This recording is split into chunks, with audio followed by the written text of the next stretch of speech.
جوان لڑکی کو غسل دینے والی عورت۔ ہماری اس ویڈیو کو ہر عورت لازمی دیکھے اور اپنی بقیہ زندگی میں تبدیلی لانے کی کوشش ضرور کرے۔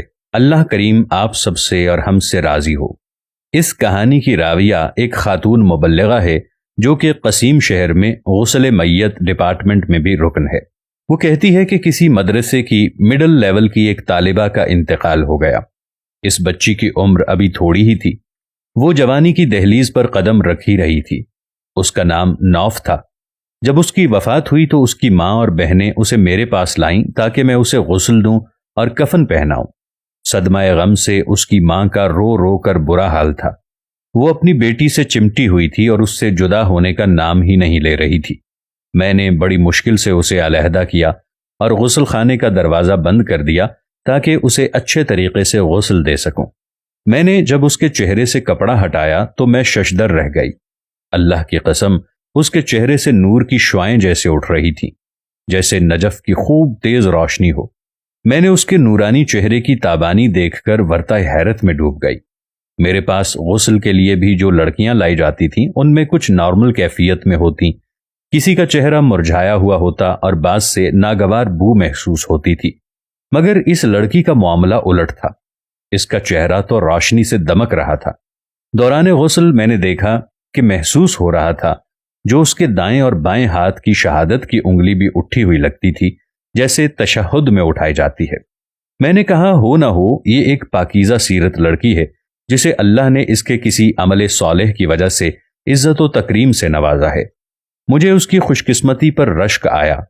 میں نے اس کی ماں اور بہنوں کو خوشی کی مٹھاس میں ڈوبی قدرے بلند آواز میں بلایا اور دروازہ کھول دیا۔ اس کی ماں اور بہنیں دوڑ کر غسل خانے میں آئیں۔ میں نے اس کی ماں کو مبارکباد دی اور ان تمام حیرت انگیز باتوں سے انہیں مطلع کیا جس سے مجھے دوران غسل واسطہ پڑا تھا۔ اس کی ماں نے اپنے تمام مادرانہ جذبات نچھاور کرتے ہوئے اس کی پیشانی کو چومتی رہی اور بالخصوص اپنی بیٹی کی نماز کی پابندی کا تذکرہ کیا۔ 2 دن بعد اس کی ماں نے مجھے بلایا۔ اس نے میرا شکریہ ادا کیا اور کہا میں آپ کو اپنی بیٹی نوف کے کپڑے اور اس کی پرسنل چیزیں بھجواؤں گی۔ چونکہ آپ غریبوں اور مسکینوں کے گھروں کو بھی جانتی ہیں، اس لیے آپ انہیں مستحقین تک تقسیم کر دیجیے گا۔ میں نے کہا مجھے کوئی اعتراض نہیں، آپ اس کی تمام چیزیں مجھے بھجوا دیجیے، میں انہیں تقسیم کر دوں گی۔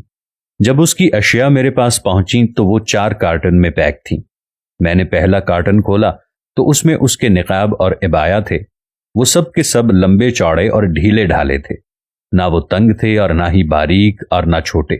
میں نے دوسرا کارٹن کھولا تو اس میں اس کے کپڑے تھے، وہ بھی سب پورے بازوؤں والے، ڈھیلے ڈھالے اور مکمل جسم کو ڈھانپنے والے تھے۔ سب لباس انتہائی سادہ تھے۔ وہ شوخ اور بھڑکیلے نہیں تھے بلکہ جاذب نظر اور بہترین لباس تھا۔ ان کا فیبرک باریک نہیں تھا جس سے جسم نظر آئے۔ میں جوں کارٹن کھولتی رہی میری حیرت میں اضافہ ہو رہا تھا۔ ایک کارٹن میں اس کا اسکول کا سامان اور اس کے قلم تھے۔ میں نے ڈبہ کھولا تو اس میں ایک مسواک بھی نکلی۔ میں جان گئی کہ اپنی زندگی میں یہ نبی کریم محمد مصطفیٰ صلی اللہ تعالی علیہ وآلہ وسلم کی سنت کو نبھا رہی تھی۔ اس کے سامان میں ایک ڈائری بھی تھی جس کے اکثر اوراق خالی تھے۔ راویہ کہتی ہیں کارٹن بند کرنے کے بعد میرے دل اور پھر ایمان کی کیفیت میں اچانک ایک تغیر بپا ہو گیا اور میں نے زندگی کے اختتام پر نیکی اور دنیا داری میں کسی ایک انجام اور راستے کو اپنانے کا عزم اور جذبہ محسوس کیا۔